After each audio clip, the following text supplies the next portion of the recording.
Welcome to the Life After a Heart Attack or Heart Surgery podcast. This show delivers actionable strategies regarding heart health wellness, helps rebuild your confidence and manage health anxiety. Sally provides practical wellness tools for life after your event or diagnosis. If you want to learn how to move past the fear of what if and manage your energy so that you can live a full, happy life again, you're in the right place. And now your host, Sally Crawley. Hello and welcome to this episode of the My Heart and Mind podcast. This is going to be an interview, and today I'm joined by filmmaker Andrew Pike. We're talking about something that many people experience after open heart surgery, but far too many people are left to make sense of it on their own. It's often called Pumphead, although you'll hear in this conversation that even that word doesn't fully explain the emotional, psychological and cognitive impact that can happen after surgery. Andrew had open heart surgery in Sydney, and physically the surgery was a success. His prognosis was good, his heart had been helped, and from the outside it may have looked as though he should be simply feeling grateful and able to get on with his life. But that wasn't how it felt. When Andrew returned home, he began to feel disorientated, confused, unable to connect with people in the way that he had before, and deeply unsettled by a sense that something was terribly wrong. And like so many people after a major heart event or heart surgery, he found that being told to snap out of it or just be happy you're alive didn't help. In fact, it made him feel even more alone. In this interview, Andrew talks openly about the years it took to find the right psychological support, the importance of being properly listened to, and how making his film, Pumphead, became part of his own healing journey. We also talk about trauma, earlier life-threatening illness, post-traumatic growth, patient stories, medical professionals, and why emotional support after open heart surgery should not be an optional extra that people have to fight to find. This is a thoughtful, honest, and deeply important conversation about what happens when the body may be repaired, but the mind and emotions are still trying to catch up. So listen gently, especially if this is your experience too. Let's begin. I had my open heart surgery in Sydney. I went up for it. I was getting incredible pain, and I did have the sense that pain was going to kill me if the surgery didn't happen. So when they did some more tests when I got to Sydney and said, "You're going to have open heart surgery," I just said, well, please get on with it. It didn't scare me at all because I knew it was going to relieve me from pain. And I'd read about open heart surgery, and the statistics of success with the surgery are very, very high. So high rate of success. So I had confidence they would do it. So I had the surgery. Went into intensive care afterwards, and after a week in the cardiac ward, went home back to Canberra. And it was only when I got back to Canberra, and probably a week after I got back, I began to feel something is just terribly wrong. I couldn't think straight. I felt that I couldn't engage with anyone properly in the way that I used to, and I felt sort of completely disoriented. I'm not going to say depressed because I fight back against that word. I don't think it was depression. I don't think it ever has been, but I think it's disorientation.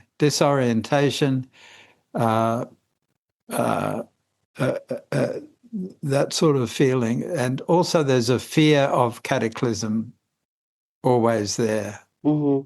And, and that takes a long time to go away, I think. But, and eventually we went back up to Sydney to see the cardiologist who oversaw the surgery at St Vincent's private hospital, and I told him that things weren't right. I just felt confused and befuddled and disoriented. And he said, he just literally, and I wished I'd had a camera there at the time, he literally flapped his hand and said, "It's intimations of mortality. Don't worry about it. You'll get used to it." And sent us on our way.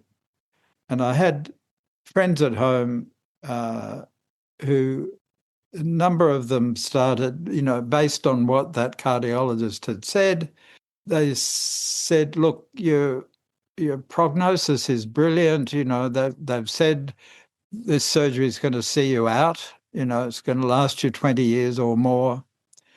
And so you've just got to snap out of it. You've got to feel happy, get on with your life and feel happy, feel grateful that you are alive."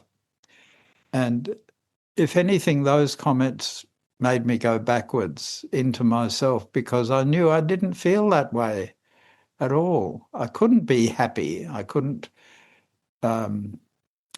create a sort of happy face and happy conversation. I felt that something was wrong, and I couldn't snap out of it at all. So it got worse, and relations, I began to find it difficult to interact with people around me. And we went back up to Sydney again to see the cardiologist, and I said, "This is all still going on. It's feeling terribly stressful. It's stressful for everybody else around me." And he said, "Look, you're in a physical state of well-being that you're better situated now to endure a bit of stress than you ever have been," which I thought, that just puts it back on me. It's my failure. I'm failing. And I found it all very difficult. At one stage, I ran away from home, and I went and hid in a hotel room where I thought no one could find me. Of course, they could if they tried, but they didn't try to search for me. Yeah. And the 10 days I spent there were just incredibly peaceful, and it felt very good, but I knew it wasn't sustainable. That was a bit extreme, actually, to hear you say that you ran away. It must have been such an intense feeling beforehand, It was, not being yes. heard. Yeah. Anyway, I tried to explain what my problem was when I came back, and a friend offered me the use of a little flat that she had in outside Canberra. And so I moved in there for, as long as I needed to. I ended up being there for about a year. And there was a wonderful feeling of closing the door behind me and feeling a sense of relief that I've locked everything out. But then I'd turn around and look into this tiny space, and I'd just feel incredibly claustrophobic. Anyway, all these things are negatives, and I don't really want to harp on these, but I think that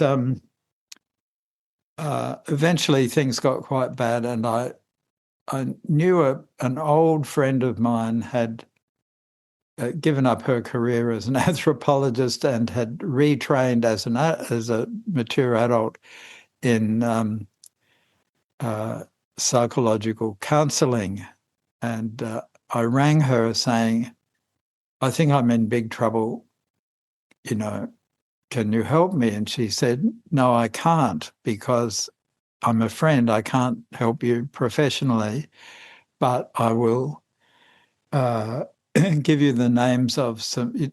She told me I need to go to my general practitioner and get what the government provides, which is a mental health plan. I didn't know such a thing existed. No one had mentioned that, none of my GPs. And I got my mental health plan, and my friend had given me a list of psychologist she felt she would she would feel good about recommending to me. And the first one on the list said, "Yes, I've got a space on Tuesday morning at 9:00. Can you make that?" And I said, "I'll be there." And I ended up seeing this psychologist. I think we'll have to call her Kay. Okay. I don't think I can name her really, because she always respected my privacy. So I think I have to do that in return for her.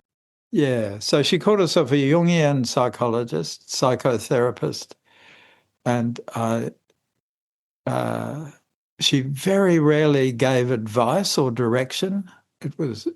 She was trying to get me all the time to self-assess myself, self-evaluate, to be specific about what I was feeling.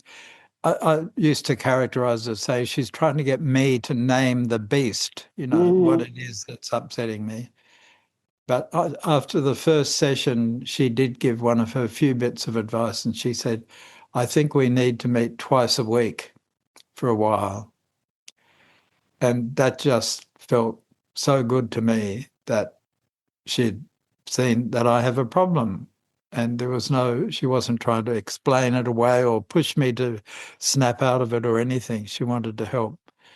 So I did go and see her twice a week for about 9 months. And then she said, "Why don't we try scaling back a little, once a week for another 3 months, and then maybe once a fortnight." Anyway, I ended up being with her for 5 years, and we ended up being once a month just to monitor. And it was a very good relationship. After about 6 months with her, I said to her, "You're a Jungian psychologist. We haven't talked about dreams at all. When do we start doing anything Jungian?" And she said, "Andrew, we've been doing it from the moment you walked in the door." I still don't know what she meant by that, but I felt her approach was what I needed.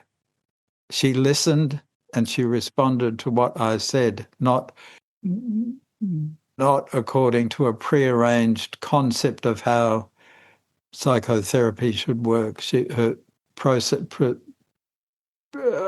Her methodology was to ask me questions all the time. If I said I was angry about something or sad about something, I couldn't get away with that. I had to say exactly what was my anger about, and so on. And the same with feeling sad or happy. She wanted to get me to evaluate the emotion.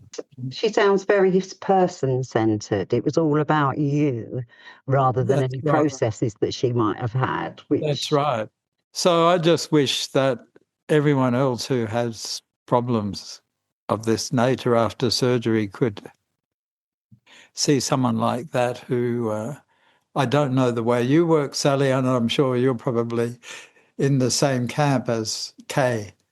But, because all your work that I've been able to see is all based on listening too. Absolutely. And empathy. And I respect that and value that. Thank you. So I saw her for quite a long time, and after a while, I ran into a couple of old friends that I hadn't seen for quite a few years. A man named Mike and his wife Susan, and they'd heard about the surgery and wanted to know about it. And I said a bit about it, and I probably said too much.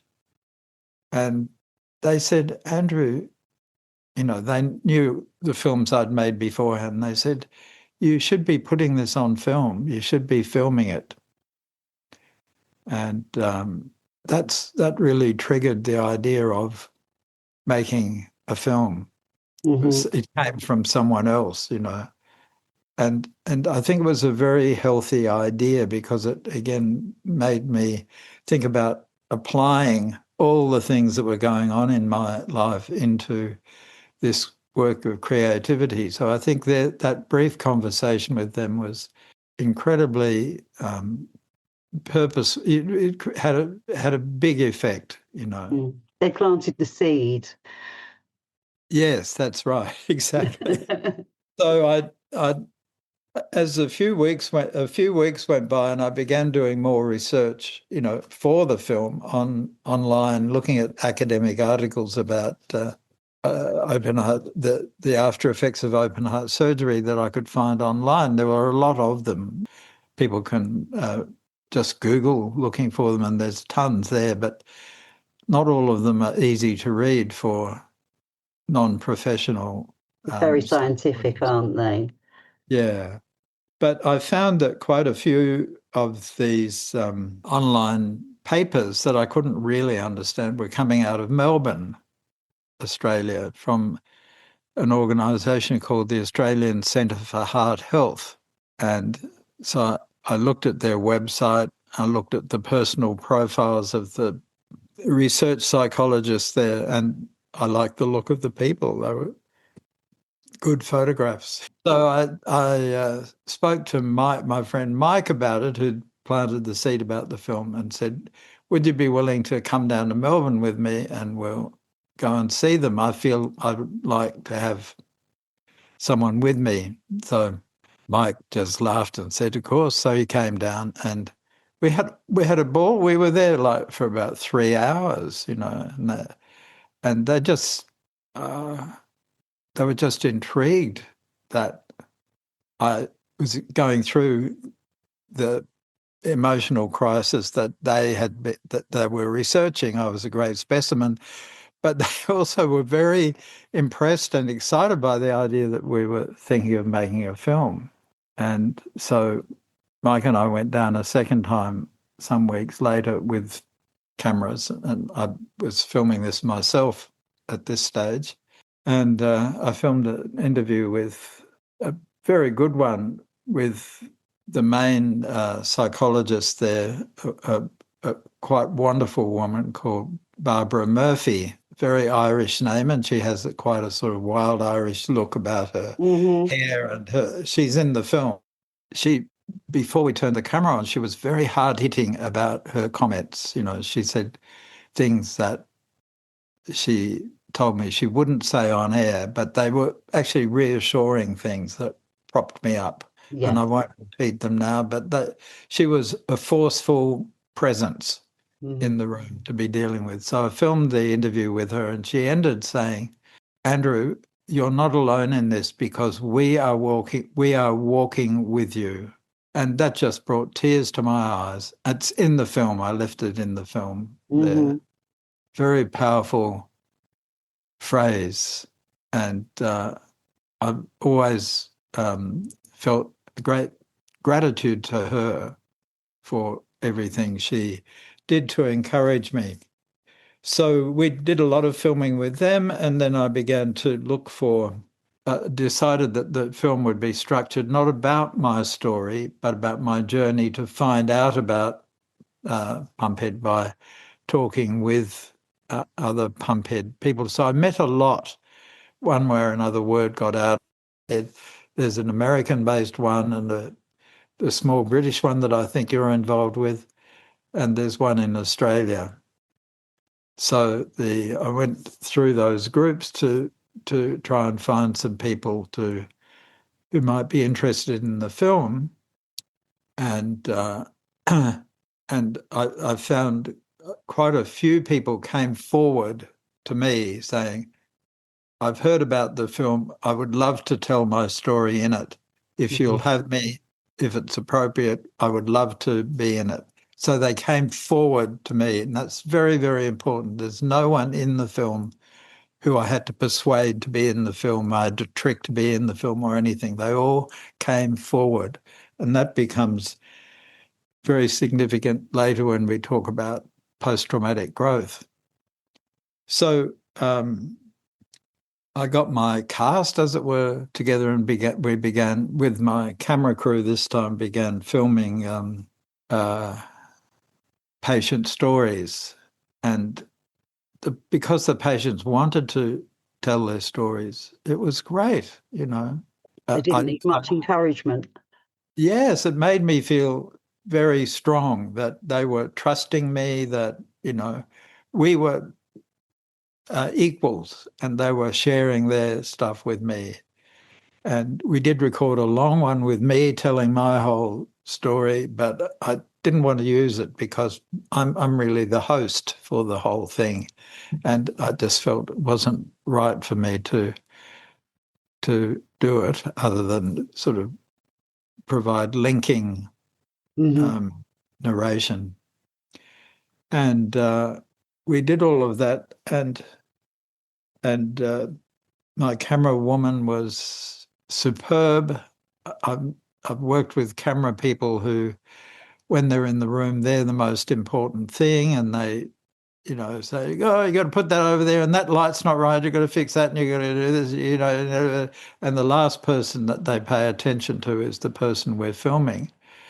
But my camera woman, who's amazing, her name is Zenchi van der Klooster. If anyone's filming in Canberra, I really recommend her. But once we got the position for the camera on the tripod and the speaker in place, she just disappeared. You wouldn't know she was there. She let it all happen between the speaker and with my prompting to the speaker. So wonderful professionals to work. The same with my editor. When he got the material, he just saw his way through it, just beautifully. Great empathy on the part of those workers. Sounds like they were passionate about the project themselves. Yeah. So we decided to use the 3 psychologists from the Australian Centre for Heart Health in the film, also to sort of bridge the gaps between the different speakers. And they were all very supportive. So I had a tremendous time making the film. And all the time, my psychotherapist was saying, "Well, how did you feel about that filming you did on Saturday?" I thought went very well. In what way did it go well? I couldn't say anything without the... I would imagine it was very cathartic for you as well. Yes, it was. So I think it played a big role in my, I don't want to say recovery, but in my regaining of a sense of self and sense of purpose, sense of self-confidence, and so on. And so I was very privileged to do that. Oh yes, this is very important. It's actually, Barbara Murphy at one point took me aside and said, "Andrew, I think I should tell you that our research has shown that people who have a major problem with the Pumphead syndrome, for want of a better term, tend to have had an earlier trauma that causes the new trauma to be magnified. It's a double whammy." And I said, no, that's not the case. I had never had another trauma in my life. No, never.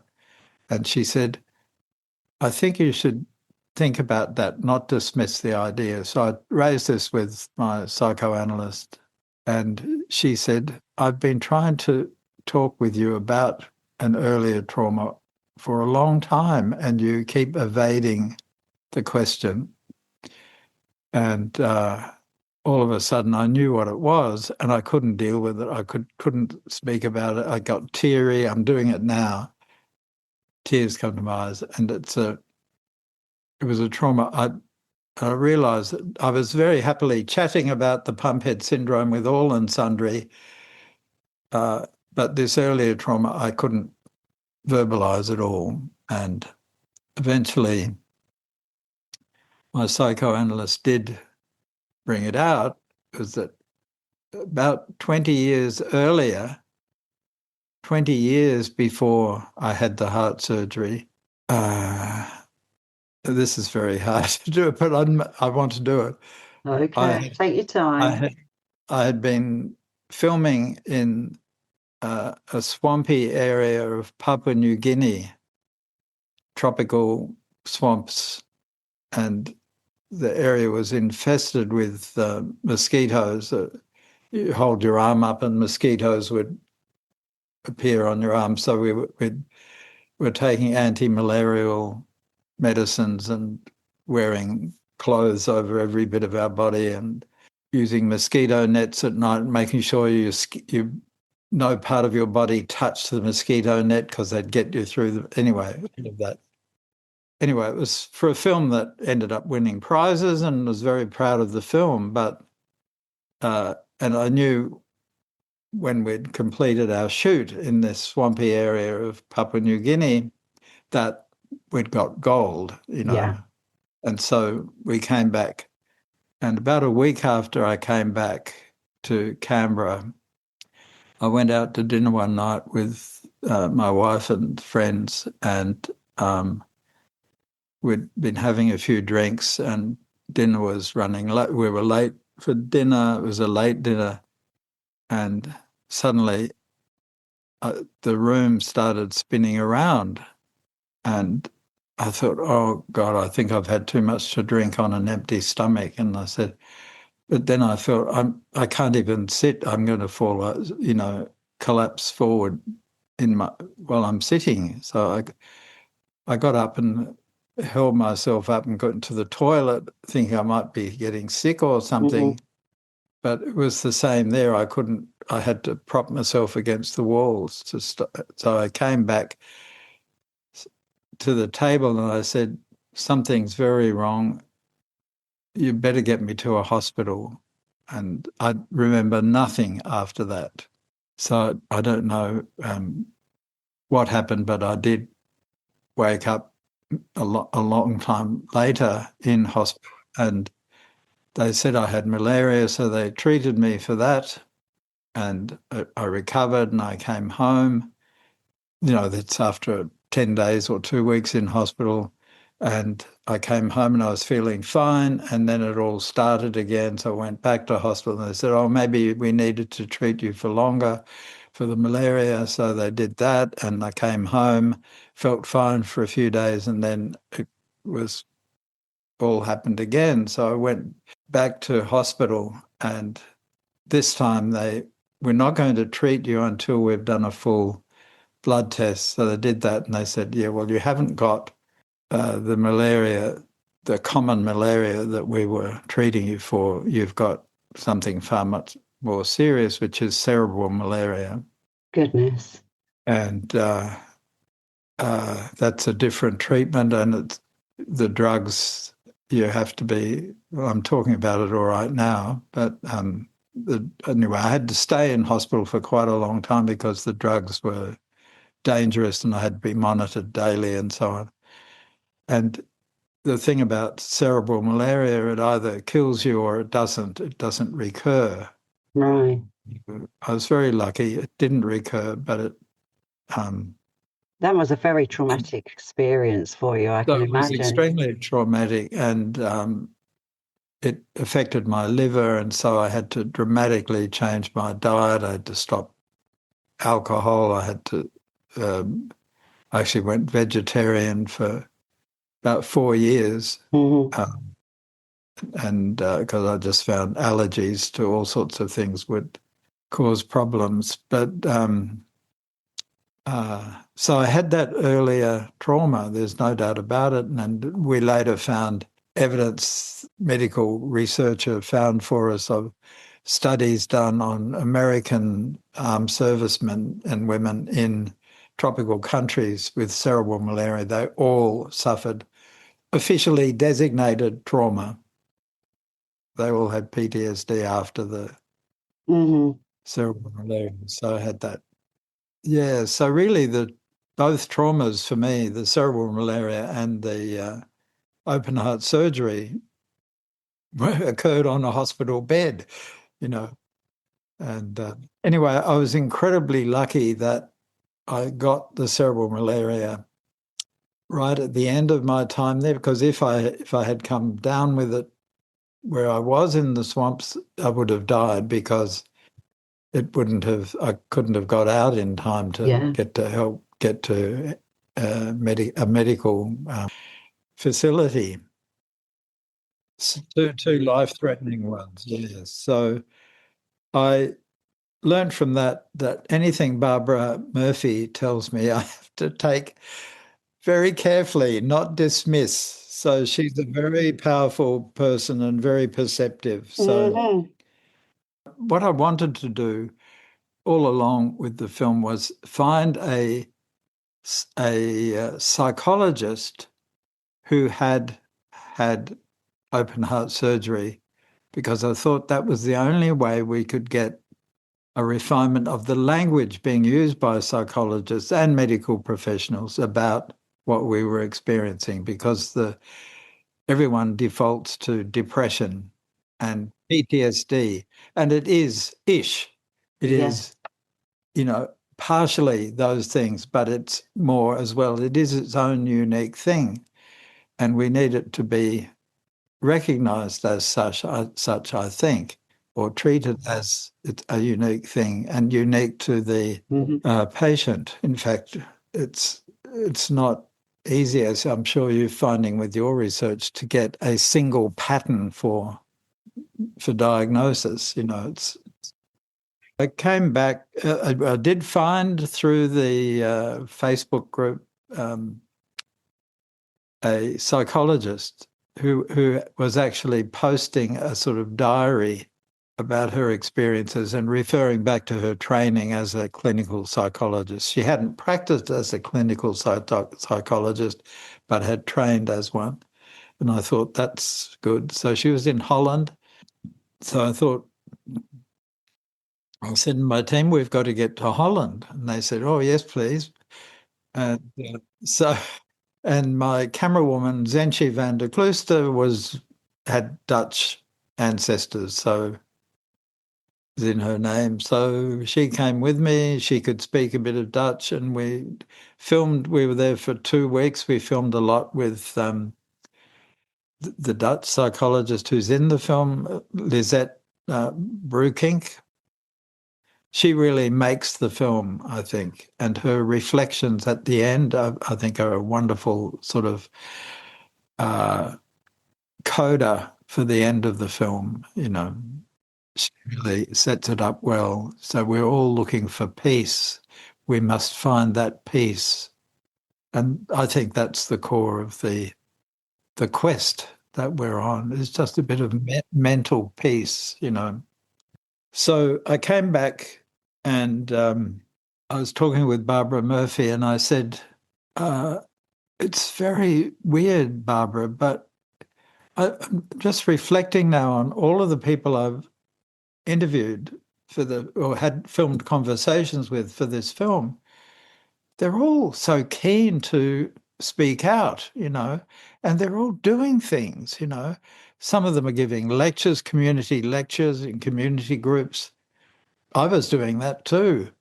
And Lisette had given up her high finance career and had no intention of going back. She was doing what she'd always wanted to do, which was design and make fashion, particularly headwear, hats, which is in the film, yes. And I've got several here for every season. They're wonderful creations, and quite a few of the people were giving talks. We filmed some of the talks and also writing essays, for a blog post and so on. Very active in reaching out. It's one of the things that started me on my journey of helping people with cardiac events. Was to help myself, I had to write my story out. And from the moment I started writing, that was it. I couldn't stop, and I couldn't stop sharing with people. And I do believe, and it's something I always work when I'm working with clients, is to say the first thing to do is to write down. It doesn't have to be straight away, but write down over a number of days or weeks what happened, what you experienced, so you can actually take it from inside and put it out onto That's paper. right. And I think that's part of the journey for us all. It was then that Barbara said, Andrew, what you're talking about is not something unique to the small group of people involved in your film. It's a more widely recognised phenomenon that psychologists haven't been studied for many years, and it's what we're tending to call post-traumatic growth. You can have post-traumatic decline, which is people get locked into the stresses and the disorientation and so on for a time, and others just start looking outwards, changing their lives, going out and doing things differently, doing things for the benefit of other people and so on. I found that all very, very interesting, that post-traumatic growth. And I sort of really felt that's the third act of the film, is that gone through the problems. We've looked at different ways of living with the trauma, but this is post-traumatic growth.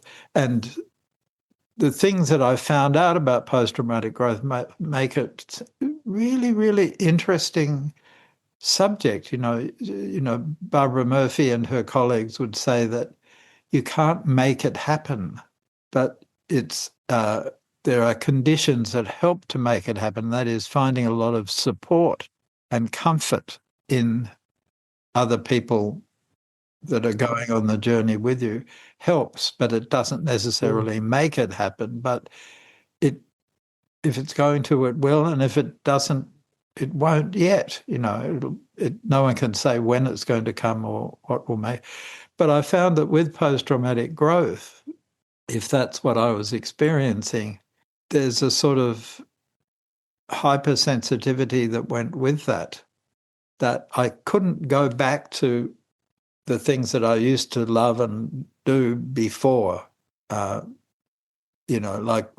taste in music changed dramatically. I was a Frank Sinatra fan. I used to listen to, all sorts of exotic rock and pop music and so on. And I had, hundreds of vinyl records with all of these things. And I just didn't want to hear them. And I was just drawn to classical music, the Romantics, Rachmaninoff and Berlioz and Vaughan Williams and Prokofiev especially, and Debussy and Dvorak, and I still do that every day. Yeah. I play something in the morning for half an hour or more. When I'm getting my breakfast and having my breakfast, I'm listening to that music, and it sort of sets me up. And it's that hypersensitivity is part of the change, I think. You sort of relate differently to those things around you. And I think my methodology for making films changed as well, but then that's another story.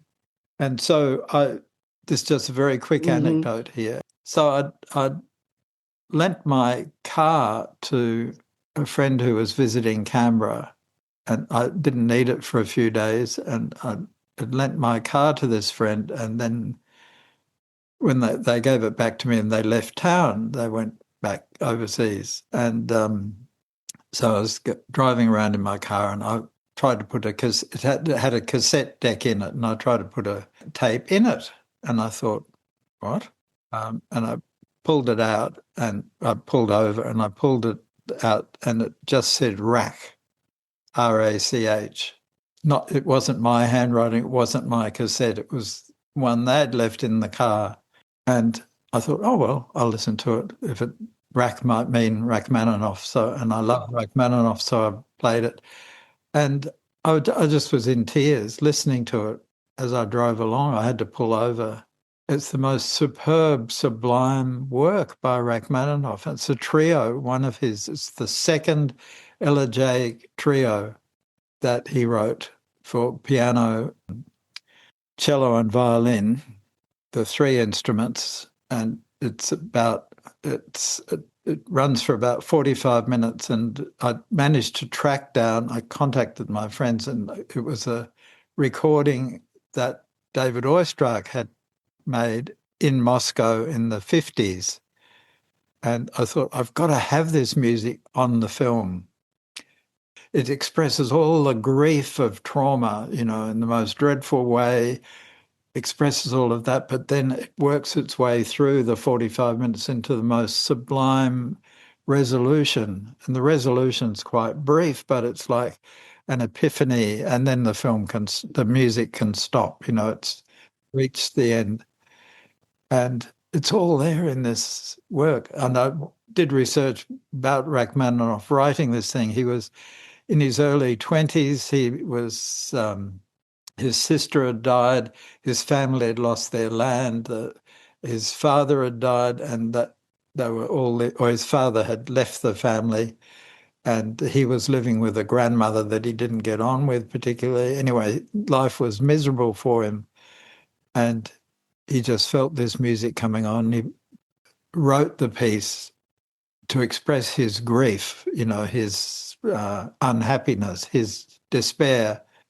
He expressed it all through the music, and that despair is in there, but it's the transformation that he reaches at the end of the piece is just extraordinary. He did it all in a month, of most intense writing, and sublime. So we, totally presumptuous here, but we end the film with the resolution, or part of the resolution, and we open the film with booming despair, the heavy downward chords. And I think it's from when I watched it, it is very appropriate because also the visuals have that. Yes. So we used that, but we found out that I got a music licensing expert, and she said, well, that recording is now owned by Warner's, and it would cost you thousands to license the music to use it. You won't be able to use that recording. Well, I asked how much it was, and it was about $15,000 to use like a minute. And also they wouldn't approve the use of it until they could hear it in context, and they're not going to want to see the film with that in context. So, but the saving grace was that recording was in copyright, but the music itself was public domain. And so we got together 3 musicians during a pause in the COVID lockdowns. I had a musician working with me, and we found the 3 players, pianist, cello, and violinist, and they rehearsed and rearranged their parts. And I didn't know how to direct musicians, and they said, well, what are you wanting? I said, I wanted to sound really Russian, really, really Russian, like David Oistrakh does. And they thought, great, we've never had such a lot of words to instruct us, to guide us. Thank you. We love Oistrakh and we love Russian. We're going to do it. And they they played it through. And I said, can you make it more Russian? Go over the top. And so they went, okay, and boom, boom, boom, boom, and it's just fantastic. They really put heart and soul into it. So I'm very proud of that music. There were 3 professional musicians, who get paid fortunes to do their concerts and so on. Yeah, and I paid them very well. I bought them a lovely lunch during the middle of the day when we were recording. So that was wonderful. So I feel that presence of that music is a very personal thing about my mental state these days, is that there are some things I can't go back to, but I can go forward to new things. Certainly the case with music. There's also a parallel thing with, at the beginning of the film, I have a quote from a poem by Wendell Berry, an American author I'd never heard of before. But I found that someone was circulating the quote on Facebook, and I thought, my God, why has this come to me? And I didn't know how it came into my feed, but discovered the thing there, and I used it in the film. I found Wendell Berry's books of poems and read a lot of them. They're just, it's wonderful verse, wonderful poetry, and his novels and essays are fantastic. This verse really expressed my feeling. It's 4 lines, which I haven't got in front of me to repeat, but it's there in the film. But it's 4 lines that say, the darkness. If you want to understand the dark, don't turn the light on. You have to go into the dark. And that's what we're doing in the film. And then you will find that the dark is full of life. There's wonderful things and frightening things all mixed together in the dark. You need to go into the dark to find them and, make the choice. Oh, there's just the most superb little epigrammatical 4 lines that I thought just have to go at the beginning of the film. So it's there, and I hope it leads someone to get excited about that verse. Yeah, I'm sure. It sounds to me that with your filmmaking, it's like everything came and was delivered to you to make it such a beautiful piece of work. I can say so. Well, that's often the way with the filmmaking I do, is that I'm receiving it. I'm not making it happen. It's facilitating it. Mm-hmm. So is there anything else that you'd want to share with our listeners today? I think that's enough for now. I did do, we can talk about this last bit together. At one stage, while I was doing the film, I wrote what I thought we needed a manifesto, us people who've been through open heart surgery. We need a statement.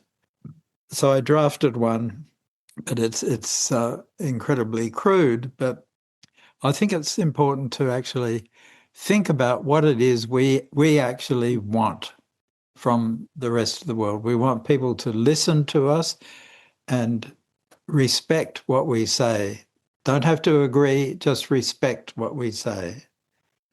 And we want the medical professionals, the surgeons, the cardiologists, and so on, to keep doing what they're doing. Don't stop. You're great at the job. I've got this wonderful life now because of that surgery. And I'm incredibly grateful, and I hope that comes through in the film. So I want them to keep going, but I want them to do a little bit more, just a little bit. And that is to refer patients who have open heart surgery, refer them automatically to a counsellor or a psychologist. But it should be offered, not held back. And we shouldn't have to spend, as I did, 2 or 3 years before I got help. And I think that they're the key things of the manifesto, really.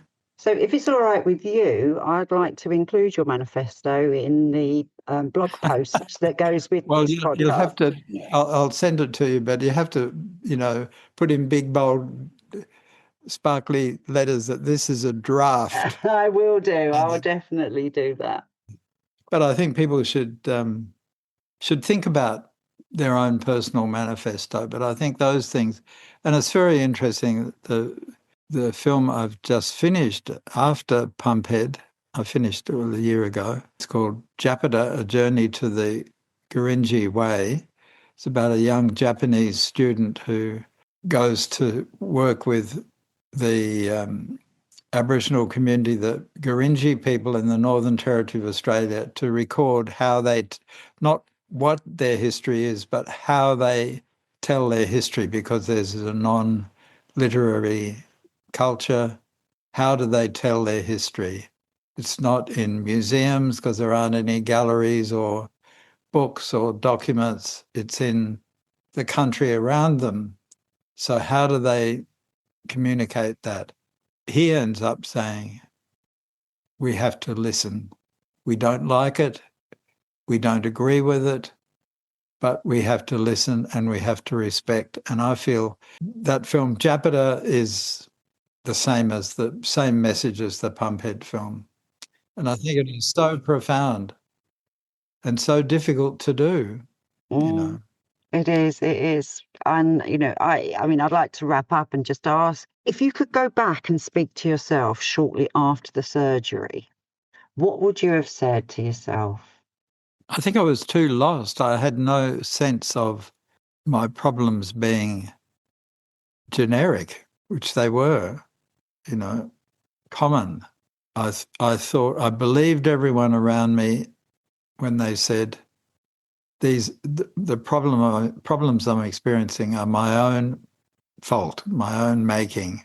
And I think the message to anyone listening to this podcast, that's absolutely critical for you to understand. I write it on the Facebook groups when someone posts something about being in a terrible state. I just say it's not you, it's the medical profession not giving you the support you need, and the support exists. You have to find it and keep asking until you get the support. But I think it's that the problems are not our making. That's a lovely thing to say to people, because we think, we're the only people. It's only happening to us. And what you said earlier when we were talking about how people tell you, you're fixed. Now just get on with your life. It's not that simple at all. So is there anything else that you'd like to add before we end this recording? Yes, I just want to add with one bit of cardiologist black humour. Mm-hmm. My cardiologist who flapped his hand at me and said it's intimations of mortality, he retired, and I have a new one, and he, a couple of years ago, did an angiogram to see how my grafts were going. After the surgery, he said, they're pristine, Andrew, they really will see you out. If you live to be 100. Oh, excellent. That will still be fine. And he said, just be careful crossing roads, Andrew. What kills you won't be your heart. And I think that's a verdict that just fills me with pleasure all the time, gives me confidence to go about doing what I'm doing. Yeah. Live your new life. Yeah, yes, it is. I am doing what I did before, but I'm doing it better, and I'm doing it differently with new values and so on. Well, that's good to hear, because that makes two of us. Yes, good on you, Sally. Yeah. Yes. Thank you very much. Okay, thank you. As we close today's episode, a quick but important reminder. This podcast is intended to support and complement your medical care, not replace it. Sally is not providing therapy, medical advice, diagnosis, or treatment. If you have concerns about your heart, your health, or any symptoms you're experiencing, please seek advice from your GP, cardiologist, or emergency services immediately. Always listen to your body and always follow the guidance of your healthcare team. To get more from Sally, visit www.myheartandmind.co.uk.